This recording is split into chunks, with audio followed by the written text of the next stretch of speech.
താമരശ്ശേരിയിൽ അറവു മാലിന്യ പ്ലാന്റിനെതിരായ പ്രതിഷേധത്തിൽ പ്രകോപനമുണ്ടാക്കിയത് റൂറൽ എസ്.പി. കെ.ഇ. ബൈജു ആണെന്ന ആരോപണവുമായി സമരസമിതി ചെയർമാൻ. Rural SP. ഫ്രഷ് കട്ടിന്റെ 3 വാഹനങ്ങൾ കയറ്റിവിടാൻ ശ്രമിച്ചതാണ് സംഘർഷത്തിലേക്ക് നയിച്ചത്. എസ്.പിക്ക് പരിക്കേറ്റത് വൃദ്ധയെ കൊണ്ടുപോയ സ്ട്രക്ചർ തട്ടി മാറ്റിയപ്പോഴാണെന്നും സംഭവത്തിന് ശേഷം ഒളിവിലുള്ള ബാബു കുടുക്കിൽ മീഡിയ വണിനോട് പറഞ്ഞു. സിപിഎമ്മിന്റെയും പോലീസിന്റെയും നിലപാട് തള്ളി സിപിഎം മുൻ ഏരിയ സെക്രട്ടറി ഗിരീഷ് ജോണും രംഗത്ത്. രാവിലെ മുതൽ വൈകിട്ട് 4 മണിവരെ സമാധാനപരമായി മുന്നോട്ട് പോയ സമരം സംഘർഷത്തിലേക്ക് വഴിമാറിയത് റൂറൽ എസ്.പി. കെ.ഇ. ബൈജുവിന്റെ ഇടപെടലോടെയാണെന്നാണ് സമരസമിതി ചെയർമാൻ ബാബു കുടുക്കിൽ ആരോപിക്കുന്നത്. എസ്.പി. വരലും എസ്.പി. വന്നുകൊണ്ടാണ് ആ വണ്ടി കയറ്റാനുള്ള ശ്രമമാണ് അവിടെ നടത്തിയിട്ടുള്ളത്.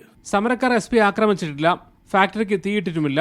എസ്.പി. ആ വൃദ്ധയെ തട്ടി മാറ്റിക്കൊണ്ട് ആ ആംബുലൻസിനടുത്തേക്ക് ആ സ്ട്രെച്ചറിനടുത്തേക്ക് പോവുകയും ആ സ്ട്രെച്ചർ തട്ടിയാണ് എസ്.പിക്ക് പരിക്കേറ്റത്. ഫാക്ടറി കത്തിച്ചത് ഒരിക്കൽ പോലും സമരസമിതിയുടെ ആളുകളല്ല.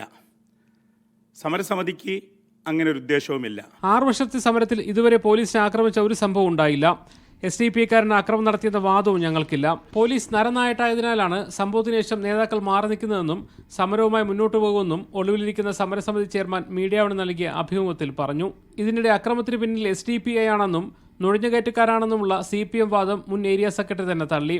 സംഭവത്തെക്കുറിച്ച് പോലീസ് ഭാഷ്യത്തെയും ഗിരീഷ് ജോൺ ചോദ്യം ചെയ്തു. സമരത്തെ ഹൈജാക്ക് ചെയ്തു പോകുന്നു എന്ന് പരിതപിക്കേണ്ട ആളുകളല്ല നമ്മൾ.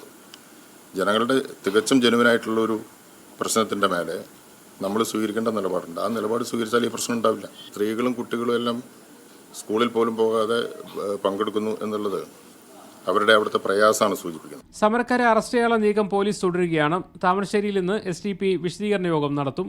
Media one, Kozhikode.